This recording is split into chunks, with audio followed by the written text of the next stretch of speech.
SSLCയുടെ പരീക്ഷാഫലം മെയ് 2-ാം വാരത്തോടുകൂടി പ്രഖ്യാപിക്കണമെന്നാണ് ഇപ്പോൾ എടുത്തിട്ടുള്ള ധാരണ.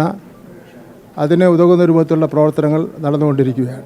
പാഠപുസ്തകം കൊടുക്കുന്ന കാര്യത്തിലായിരുന്നാലും, പുതിയ പാഠപുസ്തകം നിർമ്മിക്കുന്ന കാര്യത്തിലായിരുന്നാലും, യൂണിഫോം കൊടുക്കുന്ന കാര്യത്തിലായിരുന്നാലും, അത്തരത്തിൽ എല്ലാ കാര്യങ്ങളിലും 1.5 മാസങ്ങൾക്ക് മുമ്പാണ് പൊതുവിദ്യാഭ്യാസ വകുപ്പ് അത് പൂർത്തീകരിച്ചുകൊണ്ട് ഇരിക്കുന്നത്. യാതൊരു മര്യാദയുമില്ലാതെ, അക്കാഡമിക് മര്യാദകളില്ലാതെ വെട്ടിമാറ്റി അവർക്ക് ഇഷ്ടമുള്ള കാര്യങ്ങൾ ഉൾപ്പെടുത്തിക്കൊണ്ടുള്ള പാഠപുസ്തകം ഇറക്കുകയാണ്.